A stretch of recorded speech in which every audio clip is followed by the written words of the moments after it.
So, what if I told you there are no moral facts? None at all. In this explainer, we're going to dive into that pretty radical idea. We'll start with a protest against the US president, and we'll end up asking whether our deepest, strongest moral beliefs are just feelings, or if maybe, just maybe, we're all part of one giant, universal mistake. Let's go back to 1945. After the United States dropped the world's very first atomic bomb on Hiroshima, one witness just struggled for words. They said, "Devastation may be a better word, but really, I know of no word or words to describe the view." We're talking about an event that seemed to go beyond description, and for many, beyond any possible moral justification. And the human cost. I mean, it was just staggering. The bombings of Hiroshima and Nagasaki killed somewhere between 129,000 and 226,000 people. And you have to remember, the vast majority of them were civilians. This was an act on a scale nobody had ever seen before. And yet, only 11 years later, Oxford University, one of the most prestigious academic institutions on the planet, decided it was a good idea to award an honorary degree to President Truman, the very man who gave the order. Think about this scene. It's a moment of public consensus, right? We're honoring a victorious leader from the war. In a room packed with respected academics, standing up to object would be a huge act of defiance. So who on earth would do it? Well, the person who dared was a philosopher named Elizabeth Anscombe. And her protest wasn't just about politics, it was aimed at the heart of philosophy itself. Anscombe argued that by honoring Truman, the university was essentially becoming complicit, sharing in the guilt of what she saw as a bad action. But here's where it gets really interesting. She went even further, claiming that a specific kind of philosophy, one that was really popular at Oxford, had actually paved the way for this to happen. You see, Anscombe's point was this. If morality is just a matter of personal attitude, then calling Truman's actions wrong is really no different than just saying, "I don't like it." It strips the statement of any factual power. And that, she thought, makes it a whole lot easier to just brush aside the moral weight of the bombing and celebrate the man. So what exactly was this philosophical view that had Anscombe so worried? Well, it falls under a big umbrella called moral anti-realism. Let's dig in. The specific theory is known as non-cognitivism, and the core idea is pretty simple. When we say something like murder is wrong, we're not actually stating a fact about the world, something that can be proven true or false. Nope. According to this theory, we're doing something else entirely. And this really breaks down into two main flavors. The first is called emotivism. It says moral statements are just us expressing our emotions. So, murder is wrong basically just means, boo, murder. The second flavor is prescriptivism, which sees moral statements as commands. So, murder is wrong really means, do not murder. Okay, that seems kind of simple, right? Expressing feelings, giving commands, but this is where the theory really starts to run into some big problems.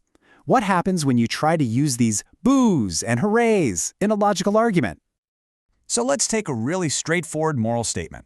If you're an emotivist, this is just you expressing your disapproval.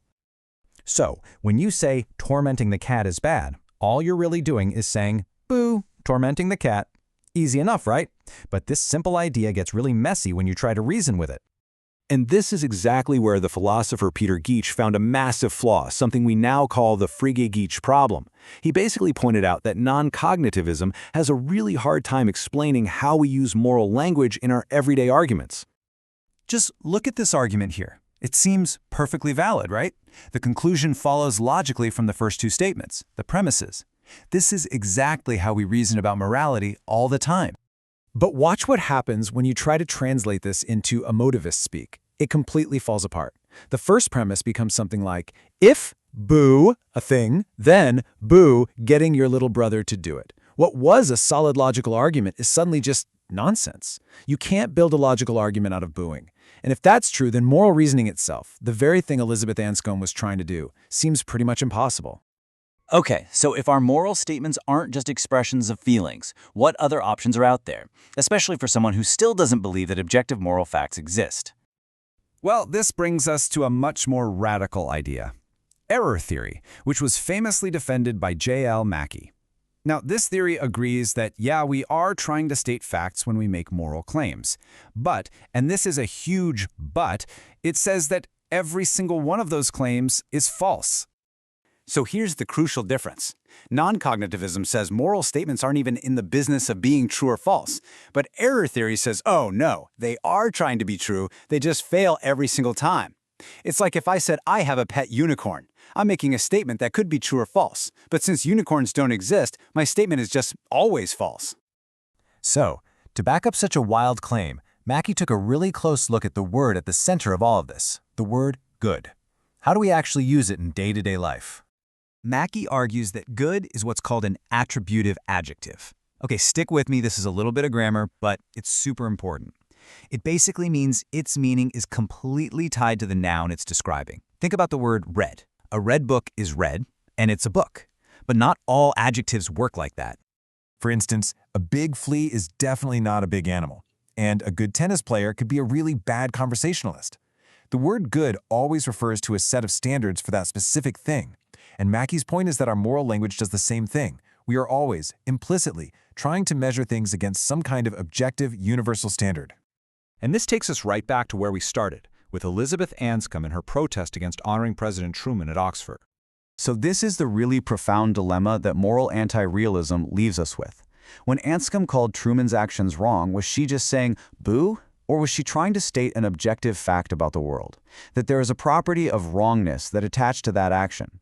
Error theory would say she was trying to do the second one, but that no such property of wrongness actually exists. And that leaves us with a pretty startling question.